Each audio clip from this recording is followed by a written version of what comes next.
Assalamualaikum warahmatullahi wabarakatuh. Halo teman-teman, kali ini kita akan mengupas profesi yang penuh warna dan pengalaman yang menarik, yaitu tentang Turki teman-teman.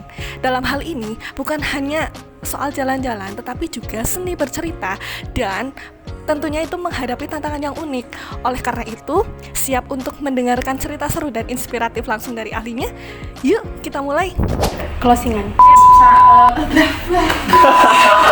Oke, kali ini kita kedatangan tamu spesial yang punya profesi yang super seru nih. Beliau bekerja sebagai tour guide. Kita bakal ngobrol banyak nih tentang suka duka, cerita seru, sampai bagaimana sih tips untuk kalian tuh bisa mendalami atau ingin terjun langsung ke profesi ini. Oke, sebelum lebih jauh kita akan perkenalan dulu ya Mas, biar lebih kenal, biar lebih akrab gitu. Silahkan Mas, boleh perkenalan dulu. Halo teman-teman semuanya, perkenalkan nama aku Arsyidan Zuhaili. Aku seorang tour guide dari Biro Perjalanan Wisata Raja Wali Tour Cilacap.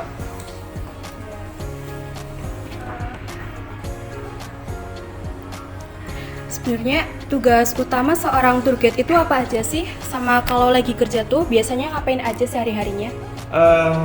Ini mungkin aku jelasin sederhana aja ya.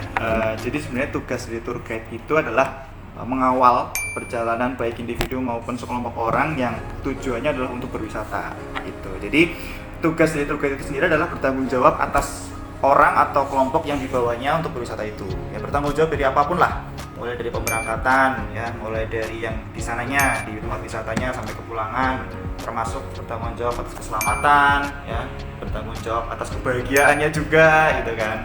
Itu. Jadi pada intinya memang tour guide itu bertanggung jawab atas individu atau kelompok yang dibawa yang bertujuan untuk rekreasi atau pariwisata atau berwisata lah gitu. Jadi pentingnya itu.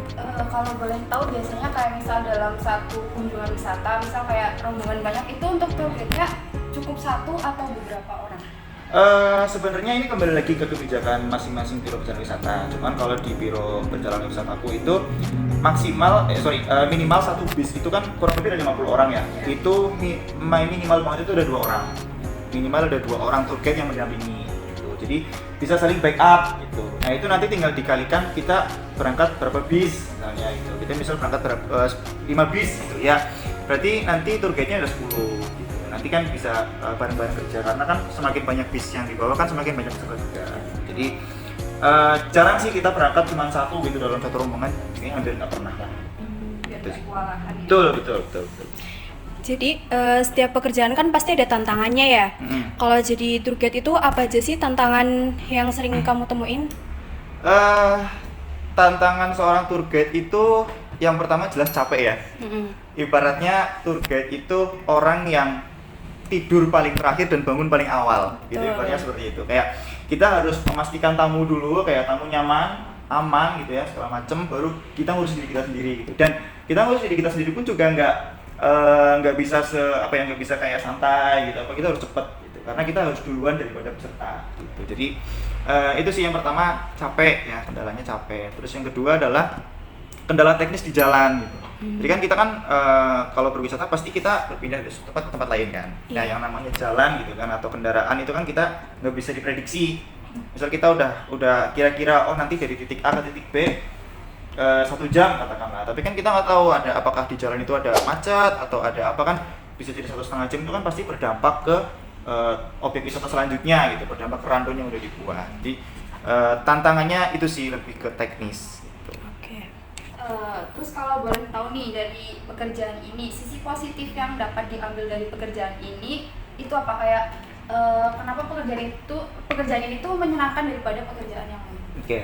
Yang jelas pasti teman-teman udah tahu ya, yang namanya tour guide itu jalan-jalan gitu ya, jalan-jalan dan gratis gitu ya. Itu pasti sisi positifnya itu, karena nggak mungkin lah peserta masuk ke objek wisata misalnya kita di luar nungguin, kan nggak mungkin, kita pasti ikut masuk. Jadi poin plusnya kita ikut jalan-jalan, ikut senang-senang juga gitu kan. Terus ya tadi jalan-jalan tapi gratis, bahkan kita juga dibayar gitu kan. Kita dibayar. Terus selain itu kalau dari aku sendiri sih merasanya aku bisa meningkatkan skill public speakingku gitu loh. Public speaking karena kita pasti kan ngomong ya, kita guiding di depan para tamu ya, yang jumlahnya ya lebih dari 50 pastinya gitu kan. Itu pasti melatih skill public speaking biar lebih bagus. Terus selain itu juga skill leadership juga dilatih gitu ya. Terus juga problem solving juga pasti dilatih, karena di jalan kan pasti ada aja lah problem yang menghadang gitu, karena itu kita dilatih buat berpikir cepat gimana caranya menyelesaikan problem itu. Itu sih yang aku rasakan positifnya itu sih. Terakhir nih, kalau ada yang pengen jadi tour guide itu, apa sih tips atau saran dari kamu biar sukses di bidang ini? Kalau saran dari aku sendiri sih, yang pertama jangan malu-malu ya. Jadi tour guide itu sendiri, yang pertama jangan malu, jangan minder. Karena dia itu yang nanti bakal memimpin rombongan ibaratnya gitu. Jadi malu itu jangan sampai kayak, aduh aku malu nih mau ngomong di depan tamu, aku malu mau mimpin rombongan, aku malu mau jalan di depan, jangan. Karena sesuai namanya tour guide itu kan artinya kan yang memimpin perjalanan ya. Jadi jangan malu. Nah, pertama itu jangan malu lah untuk kalau mau jadi tour guide gitu sih. Yang selanjutnya nanti pasti mengikuti. Pekerjaan tour guide ya susah senangnya, enaknya di mana gitu. Mungkin kalian yang pengen mendalami dalam profesi tersebut tadi udah dikasih tips juga ya. Mungkin juga cukup untuk perkenalan kita pada pagi hari ini ya. Sekian, bye. Bye. Nah, udah lihat kan tadi bagaimana keseruan dari cerita dan tips yang disampaikan oleh bintang tamu kita? Oke, semoga kita bisa mengambil cerita dan tips yang bermanfaat bagi kalian yang ingin terjun ke dunianya. Sampai bertemu di lain kesempatan. Wassalamualaikum warahmatullahi wabarakatuh.